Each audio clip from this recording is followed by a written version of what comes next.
Oh shit. Did you guys see who I saw in this episode? It was MangaMiyn. He's standing right there. If you guys didn't know, there's somebody called MangaMiyn. He's a character in One Piece, but he's on a run from I think it was called the Tomato Gang.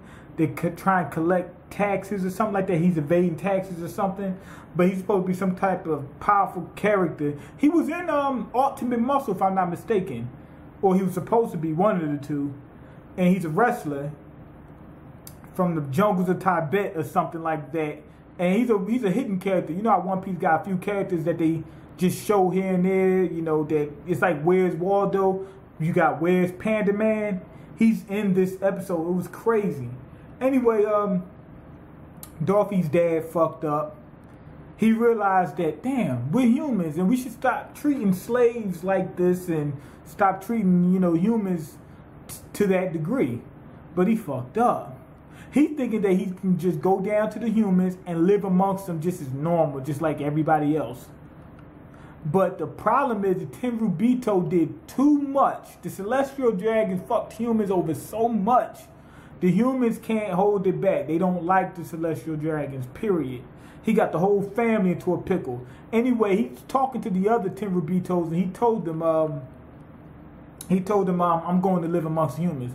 And they said, you're a celestial dragon. You can't live amongst them. He said, you're not human. He said, yes, we are. He said, we're all humans.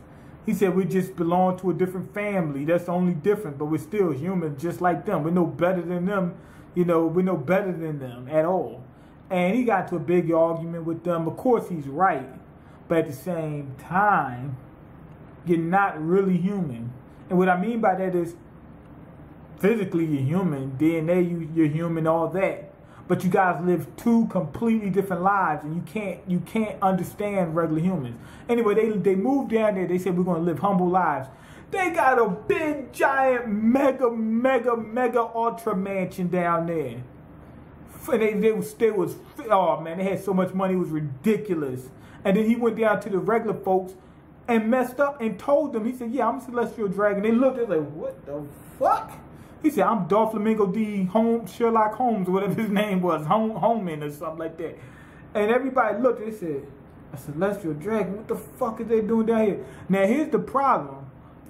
Doflamingo was a celestial dragon to his core. He said, where's my slaves at? Who stepped in front? He does exactly what the other celestial dragons do. Now the father doesn't act like that. He's acting like a normal person. But he doesn't realize he can't relate to them and they can't relate to him after so much bad blood between the normal people and the celestial dragons. Anyway, after that, they went to kill them. They said, yo, the celestial dragons did this,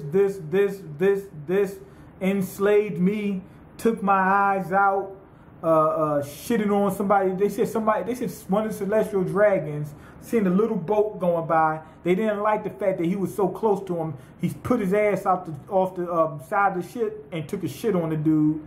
One of them pissed on one guy. They made a human centipede. They took the slaves and connected them ass to mouth, and they died obviously, and tried to keep them as a pet, but they couldn't live more than a week.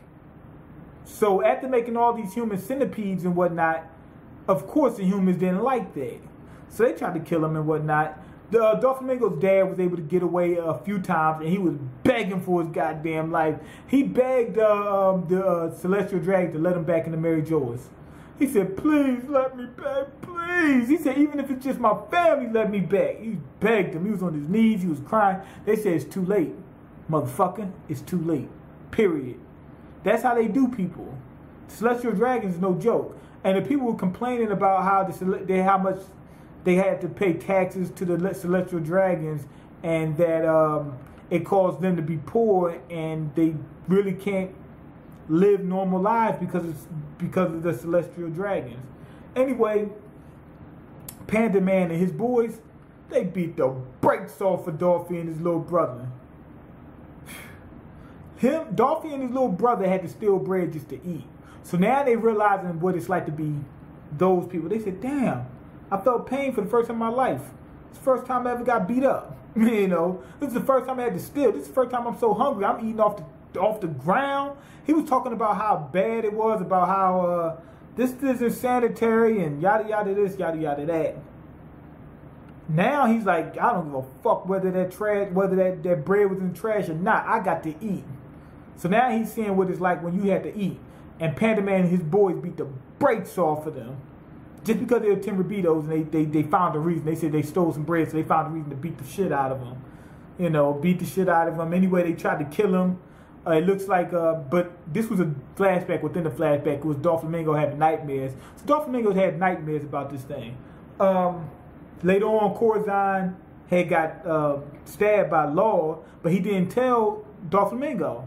So Law was trying to figure out what the fuck is going on. Anyway, Doflamingo reveals that some devil fruits can heal that sickness that Law has. He said, so you're going to stay with us for 3 years until it happens. And before then, maybe we might be able to find a cure for you. It's the best shot. You might as well give it a go. You're going to die anyway. Might as well go ahead and take the risk. He allowed him to be in the family. He said, I see the hatred in your eyes. You have what it takes to be part of the family. So Doflamingo did get affected by his father. He did get affected by the situation he was in when he was a kid.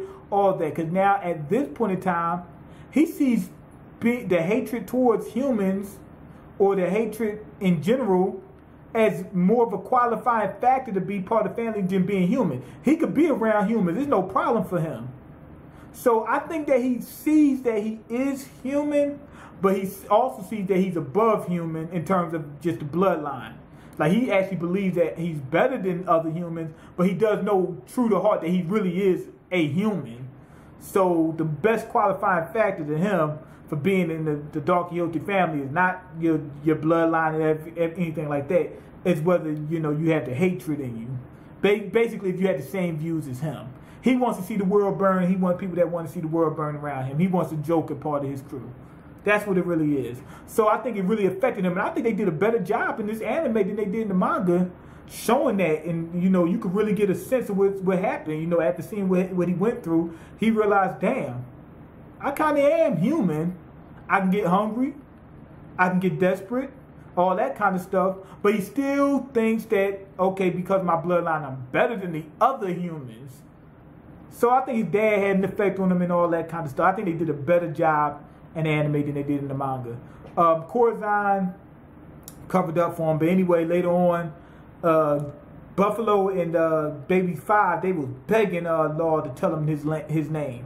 He finally told him. He said it's Trafalgar D. Waterlaw.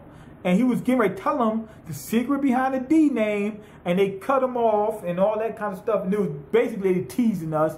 And Law turned around, he was mad as fuck. He said, all that shit he said, this whole time you've been begging me, and now you want to act like a goddamn idiot? Anyway, Corazon caught him.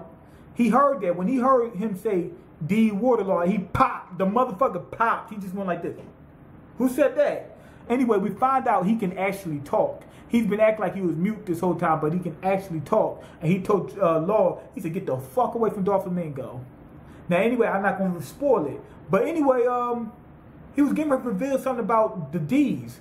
It looks like D Water is like either a tribe from the D clan, or the D's are from the D Waters or whatever. Who knows? But he's a D. So now you guys that watch anime found out he's a fucking D. I think this episode was actually real good. I liked it. 4.5 out of 5 because it was very entertaining. The flashback was good. When they showed the different, you know, when they stretched it, they were showing all this different stuff going on. It was still funny seeing Corazon get his ass, you know, whooped, seeing him fall, seeing him, you know, break his neck and all that. That was kind of fun.